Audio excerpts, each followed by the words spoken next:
শসার সংগ্রহ থেকে শুরু করে করলাতে কেন সাদা পলিথিন দিলাম আর জমিতে সার ব্যবহারের পুরো প্রক্রিয়া আজ আপনাদের সাথে শেয়ার করব, তাই ভিডিওটি স্কিপ না করে দেখতে থাকুন।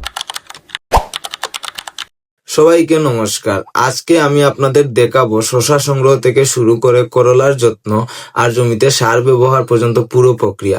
এই প্রক্রিয়াটা দেখলেই আপনারা বুঝতে পারবেন আমাদের জমিতে কতটা মনোযোগ আর যত্ন দরকার হয়। প্রথমেই শুরু করেছি শসা তোলার কাজ দিয়ে।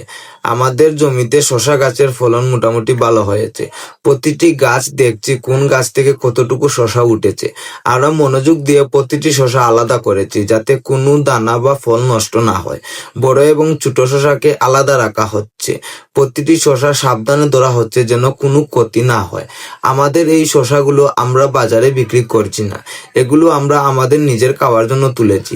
তবে এই প্রক্রিয়ার মূল উদ্দেশ্য হলো জমিতে কাজ করার অভিজ্ঞতা অর্জন করা। ভবিষ্যতে যখন বড় কোনো প্রজেক্ট করব তখন এই অভিজ্ঞতা আমাদের কাজে লাগবে।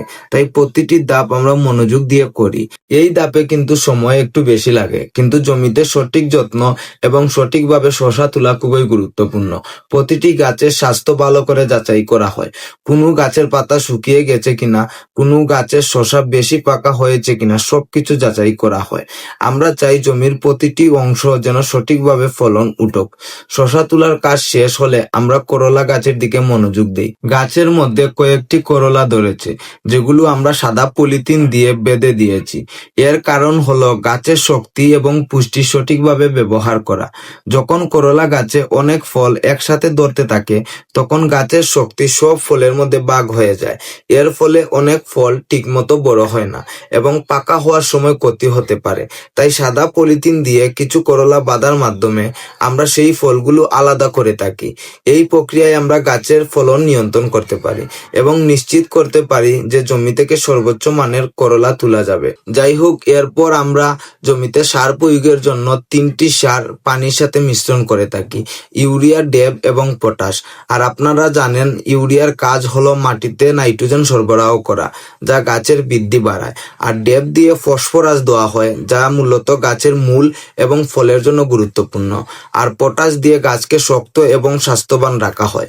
প্রতিটি ধাপ আমরা মনোযোগ দিয়ে করি যাতে সার পুরোপুরি কাজে আসে এবং কোনো অংশে কম বা বেশি না যায়। মিশ্রিত সার জমিতে ছড়ানো হচ্ছে এবং প্রতিটি গাছের চারপাশে সমানভাবে দেওয়া হচ্ছে। এর ফলে গাছের বৃদ্ধি নিশ্চিত হয়, ফলন ভালো হয় এবং মাটির পুষ্টি দীর্ঘ সময় ধরে বজায় থাকে।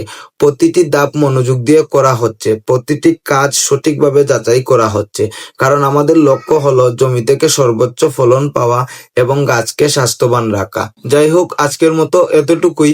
আপনিও চাইলে এই পদ্ধতিগুলো অনুসরণ করতে পারেন। আর খামার থেকে তাজা সবজি এবং ফল পাওয়ার আনন্দই আলাদা। ধন্যবাদ আমাদের সঙ্গে থাকার জন্য।